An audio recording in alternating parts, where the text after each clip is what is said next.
अस्सलाम वालेकुम and welcome to simple cooking with Ehsan. तो आज हम लोग बनाने जा रहे हैं एक बहुत ही प्यारी और बहुत ही सिंपल सी रेसिपी जिसका नाम है क्रीमी फ्रूट सैलेड। ये बहुत आसानी के साथ बन जाती है और इसको बनाने के लिए हम लोग सबसे पहले ले लेंगे अमरूद जो है उनको धो के साफ़ सुथरा करके सबसे पहले स्लाइस किया और स्लाइस करने के बाद हमने इसकी क्यूब की कटिंग कर ली। तो इस रेसिपी में हम जितने भी फल इस्तेमाल करेंगे उन सब की हम लोगों ने कटिंग जो है वो क्यूब में और इसी शेप में हम लोगों ने करनी है, इसलिए कि एक ही जैसे कटे हुए फल जो है वो देखने में भी अच्छे लगते हैं और फल चूँकि खाने में तो वैसे भी लजीज होंगे। सारे के सारे हमारे जैसे ही अमरूद कट जाएंगे। तो काटने के बाद हमारा अगला काम ये होगा कि हम लोगों ने अमरूद जो है उनको अलग से प्लेट में निकाल लेंगे। और हमारे पास नेक्स्ट आ गया सेब जो है वो हम लोगों ने छील लिए हैं।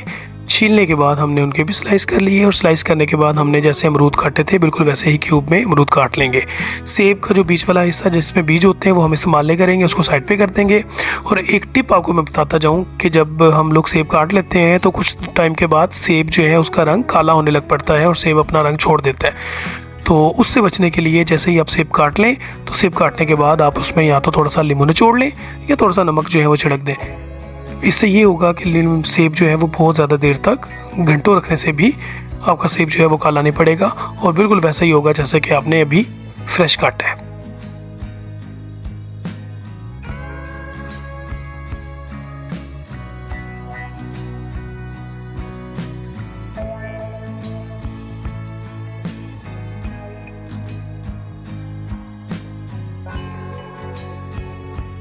जी, तो सारे के सारे सेब हमारे कट गए और जैसे ही हम लोगों ने सेब काट ली है तो उसके बाद हमारी बारी आ जाती है टूटी फ्रूटी को काटने की। और टूटी फ्रूटी जो है वो मेरे पास 3 से 4 कलर में मौजूद है, तो ये मार्केट से बहुत आसानी के साथ आपको मिल जाएगी।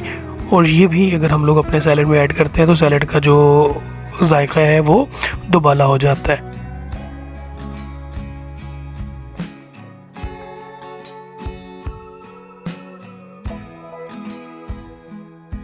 तो जैसे ही हमारा ये कलरफुल टूटी फ्रूटी कट गई तो कटने में देखें कितनी माशाल्लाह से प्यारी लग रही है। और ये जब हमारे सैलेड में जाएंगे तो हमारा सैलेड जो है वो भी बहुत खूबसूरत ही लगेगा देखने में भी और खाने में भी। तो अब हम इसको साइड पे रख लेते हैं। बाद नेक्स्ट हमारे पास आ जाता है फ्रूट कॉकटेल। ये जो फ्रूट कॉकटेल है ये भी 1 कप के करीब मैंने ले लिया।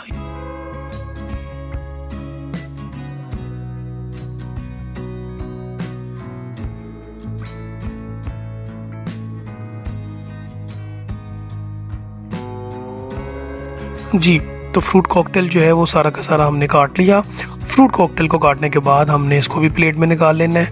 तो ये हम लोगों ने इसको प्लेट में निकाल लिया और आप लोगों को नज़र आ रहे होंगे कि मैंने कुछ बादाम भिगो के रख लिए थे और भिगोने के बाद फिर उनको मैंने छील लिया और छीलने के बाद दरमियान में से मैंने इसको बादामों को काट लिया।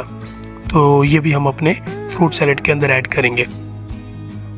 अब जनाबे वाला हमारे पास आ गए हैं केले और हम जितने भी केले होंगे इनको भी हम लोग स्लाइस कर देंगे। अब हमारे पास नेक्स्ट जो फ्रूट है ये है एक स्ट्रॉबेरी और स्ट्रॉबेरी जो है उसको भी हम लोग उसका जो ग्रीन वाला पार्ट है वो निकाल लेंगे सारी की सारी स्ट्रॉबेरीज का। और ग्रीन वाला पार्ट निकालने के बाद अब हम इसको बीच में से 2 हिस्से करके इसको भी बिल्कुल उसी शेप में काटेंगे जिस शेप में हम लोग ऑलरेडी अपने फ्रूट सारे के सारे काट रहे हैं।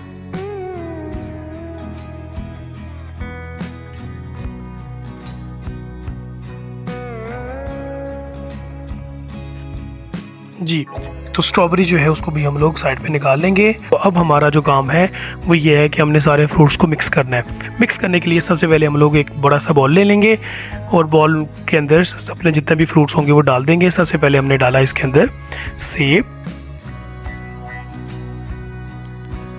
डालने के बाद जो नेक्स्ट हम इसमें ऐड कर देंगे अपना कटा हुआ अमरूद।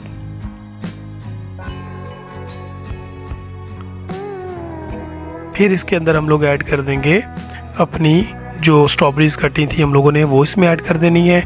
माशाल्लाह बहुत ही कलरफुल हो गया हमारा सैलेड। और उसके बाद फिर कुछ मैकरोनी तकरीबन 1.5 कप के करीब मैंने बॉईल करके रखी थी जो कि इसके अंदर ऐड कर देंगे।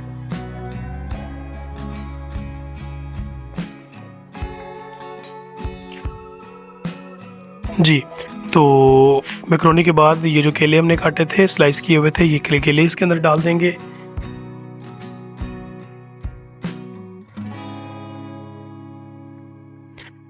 तकरीबन 3-4 चमचे जो किशमिश थी उसको साफ़ करके धो के रखा हुआ था, किशमिश ऐड कर देंगे। ये जो टूटी फ्रूटी मल्टी कलर्ड मैंने काटी हुई थी ये डाल दी। जैसे ही इसको डाला तो हमारी जितने भी ये जो सैलेड है देखने में वो थी। बादाम जो मैंने बताया था आपको कि हमने भिगो के छील के दरमियान में से छोटे छोटे 2-2 हिस्से करके इसको हम लोगों ने रख लिया था, हमने वो भी ऐड कर लिए। और ये जो फ्रूट कॉकटेल जो था वो भी हम आखिर में ऐड कर देंगे। जब ये तमाम की तमाम चीज़ें इसमें ऐड हो जाती हैं और उसके बाद हम लोग तकरीबन मिठास के लिए 2 चमचे चीनी के ऐड कर देंगे। और जब ये सारी की सारी चीज़ें ऐड हो जाती हैं तो सबसे आखिरी इंग्रेडिएंट जो है वो है हमारा क्रीम। तो फ्रेश क्रीम टेट्रा पैक की जो क्रीम है तकरीबन वो 350 ग्राम के करीब मैंने इसके अंदर ऐड कर दी।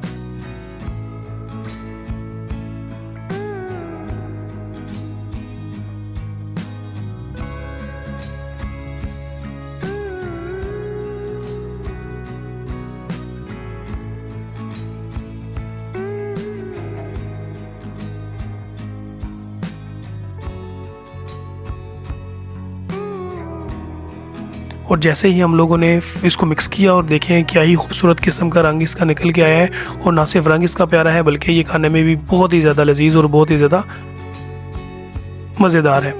तो जब हम लोग सर्व करेंगे अपने मेहमानों को या अपने घर वालों को तो हम लोग सर्व करने से पहले इसको 15 से 20 मिनट के लिए रेफ्रिजरेट कर देंगे, फ्रिज में रखेंगे और फ्रिज में रखने के बाद हम इसको सर्व करेंगे। अगर आपको मेरी रेसिपीज़ अच्छी लग रही हैं तो मेरा चैनल सब्सक्राइब करें और मेरी वीडियोस को लाइक करें और बेल आइकन जो है उसको भी प्रेस करें ताकि मैं इसी तरह की रेसिपीज़ आप लोगों के लिए बनाता रहूं। Thank you very much and अल्लाह हाफिज़।